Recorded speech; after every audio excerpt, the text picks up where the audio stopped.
Bismillahirrahmanirrahim. Alhamdulillah va salatu vassalamu ala rasulillah. Amma ba'd. Alloh subhanahu va taolo Qur'oni Karimda o'zlaringdan oldingilarni, o'tganlarni haqqiga duoyi xayrlar qilib turinglar degan oyatlari bor. Shuning uchun bizlar o'zimizdan oldingi o'tgan to o'sha tarixda o'tgan boshqa ummatlar bormi? Mana Qur'oni Karimda kelgan tarixiy shaxslar bormi yoki o'zimizni yurtimizda o'tgan islom diniga salmoqli hissalar qo'shgan olim ulamolar bormi? Xudoga shukur, bizning yurtimizdan islom olamida, islom dunyosida eng mashhur zotlar o'tdilar. Mana Imomi Buxoriy qayerdan chiqdi? Bizning yurtimizdan chiqdi. Imomi Termiziylar, Abu Mansur Moturidiylar, Qaffoli Shoshiylar, sanaversa minglab ulamolar o'sha bizni yurtimizga islom dini o'zini nurlarini taratgandan boshlab shunday bir olim ulamolar yetishib chiqdiki, hatto arab dunyosidagi musulmonlar ham havas qiladi. Men arab mamlakatlariga borganimda qayerdan kelding deb so'rashganda, men Sudanda o'qidim, Misrda o'qidim, boshqa arab mamlakatlarga borganimda qayerdan keldingiz? O'zbekistondan, Toshkentdan desam, uncha qatta u deb ikkilanib turishadi. Imomi Buxoriyni yurtidan desam, ha shunaqami? Ha bo'ldi, ular bilamiz. Buxoro, Samarqand degan shaharlar bor, ha, ana shuni Buxorosidan shu Imom Buxoriy chiqqanlar deb tanishtirardim o'zimni. Endi mana shu o'tgan ulug'larni, ustozlarni, piru ustozlarni, qavmi qarindoshlarini xotirlab ularni haqqiga duoyi xayrlar qilib turish bizni muqaddas islom dinimizni ta'limotida bor. Mana bugungi suhbatimizda mana shu dargohda diniy idora deymiz. Hozir mustaqillikdan keyin O'zbekiston musulmonlari idorasi bo'ldi. Undan oldin mana shu marhum ustozlarimizdan biri Yusufxon Shokirov davrlarida, u davrlarda O'rta Osiyo va Qozog'iston musulmonlari diniy idorasi edi. 5 ta respublikani markazi, diniy markazi mana shu Toshkentdagi, mana shu Hastimomdagi diniy idora bo'lgan. Birinchi muftiy Eshon Boboxon hazratlari, ikkinchi muftiy u kishining o'g'illari Ziyoddin Qori aka, uchinchi muftiy Shamsiddinxon aka, Ziyoddin Qori akaning o'g'illari, keyin Muxtorxon aka, Abdurashid Qori aka bo'lib, mana hozir 8-muftiy. Shu diniy idora ochilgandan beri hozirgi muftiy hazratimiz Nuriddin domla 8-muftiy hisoblanadi. Men bu dargohga 1975-yili 31 yoshimda kelganman.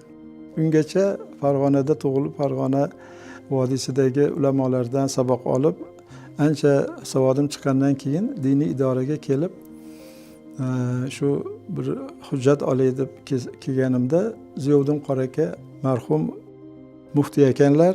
Yonlarida mana shu Yusufxon Shokirov o'rinbosar, ham Abdulg'ani Abdullayev degan ikkalalari bu kishiga o'rinbosar ekanlar.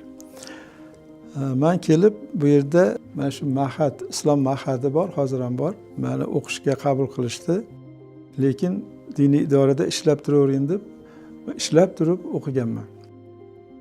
Shunda mana shu Yusufxon To'ram hazratlarini uylarida ham ko'p bo'lganmiz, darslarida ham bo'lganmiz, bizlarga saboq ham berganlar. Men shu Yusufxon To'ram bilan Abdug'ani domlani nega bunchalik bular arab tilini chuqur bilishadi deb hayron bo'lardim-da. Keyin sekin surishtirsam, bu Yusufxon To'ram Shokirovni ota buvalari butun dunyoga tanilgan islom dinini katta mashhur ulamolardan ekan. Alixon To'ramni akalari Olimxon To'ram, Alixon To'ram Sog'uniy butun dunyoga, islom olamiga tanilgan zot. U kishini ham suhbatlarida ko'p bo'lganman. Ular o'sha zamonda eng birinchi o'rinlarda turadigan allomalardan edi.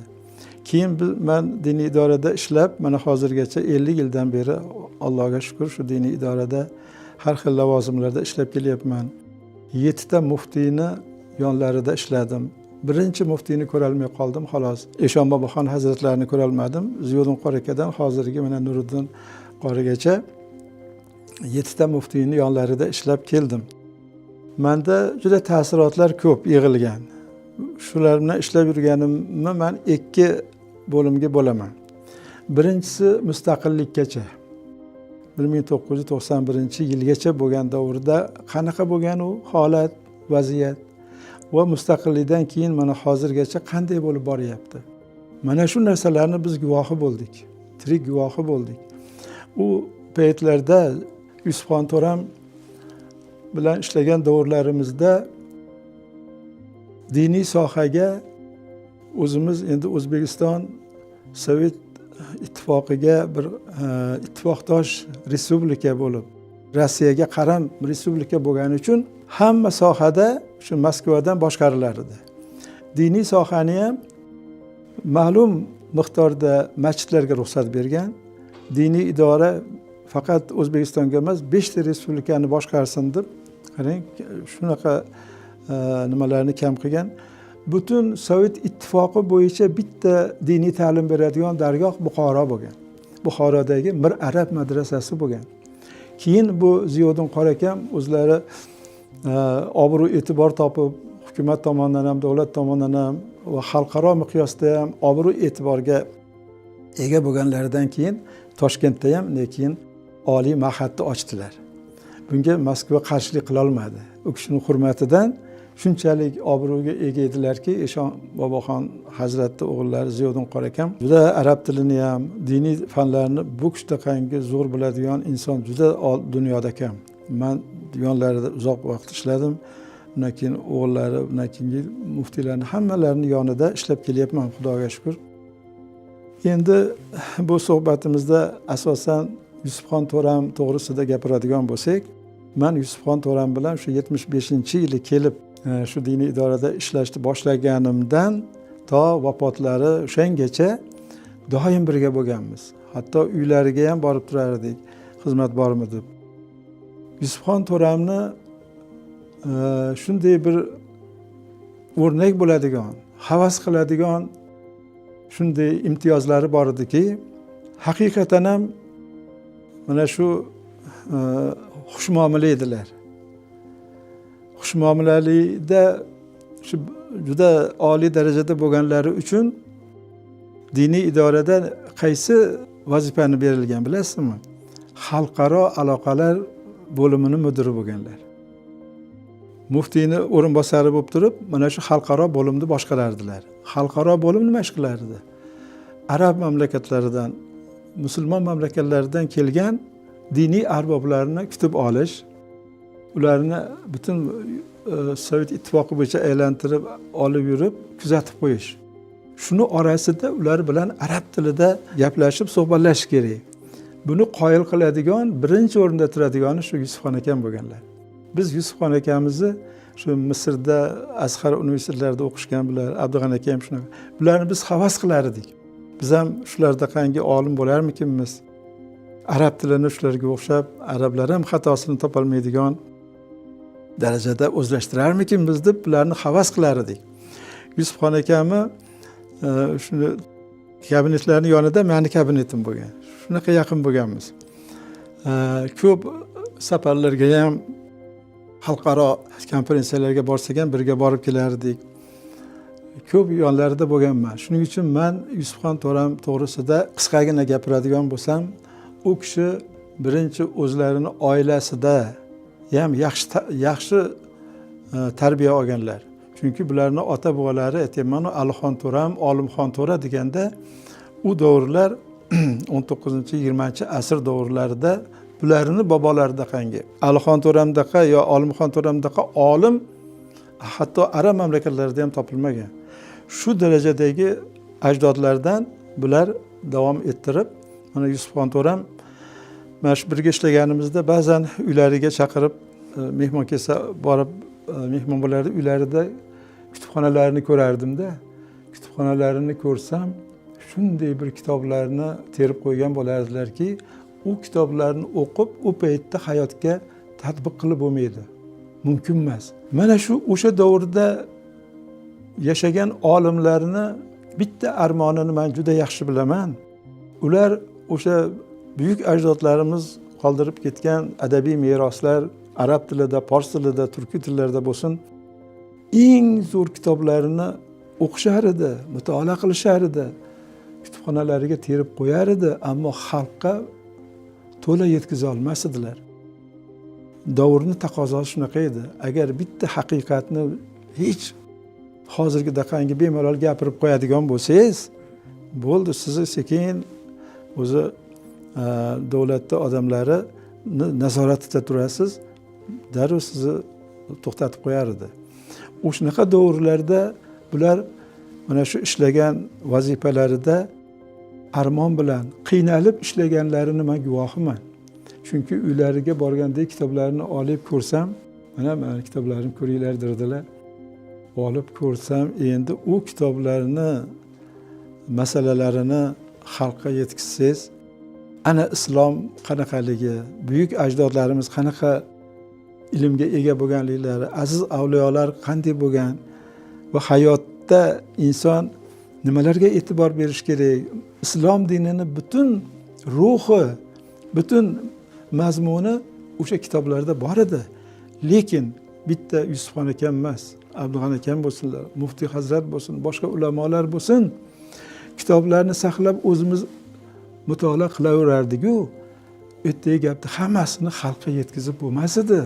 Darrov siz nima o'shanga javob berishingiz kerak bo'lib qolar edi. Nazorat qattiq bo'lgan. Xudoga beadad shukr. Men xalqimizni shunga da'vat qilamanki, shukr qilinglar. Mana Alloh taolo Qur'onda nima deyapti? La in shakartum la azidannakum va la in kafartum inna azabi lashadid. Ya'ni ey bandalarim deydi Alloh taolo. Sizlarga ato etayotgan sharoitim, noz ne'matlarimga, yaxshiliklarimga shukr qilsalaringiz, men yana o'sha ne'matlarimni ziyoda qilib beraveraman.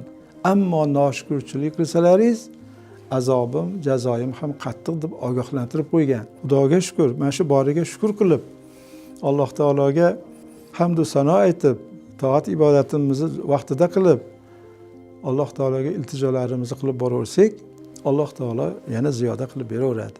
Men mana shu Yusufxon to'ramga o'xshagan, Abdug'ani domla ustozlarga o'xshaganlarni havas qilganman o'z davrida.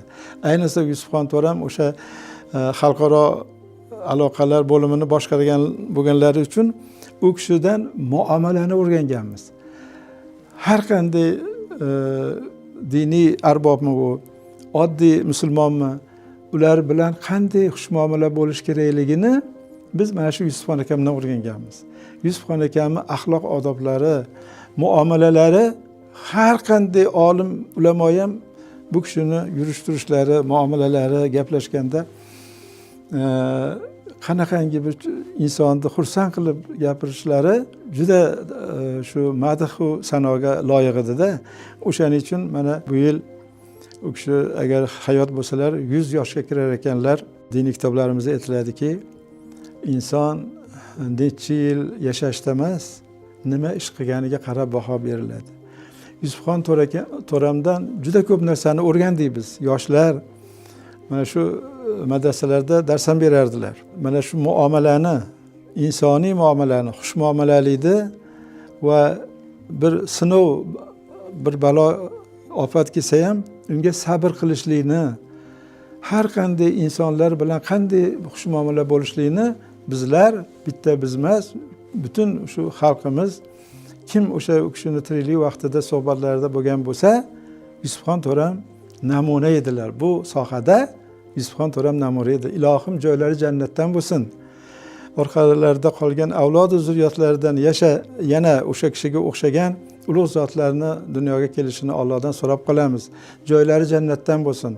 Bizlarga o'xshagan qanchadan qancha tolibi ilmlarga dars berib, ilm va ma'rifatdan, ham axloq odobdan bizga namunali ustoz bo'lib o'tdilar. Joylari jannatdan bo'lsin, oxiratlari obod bo'lsin.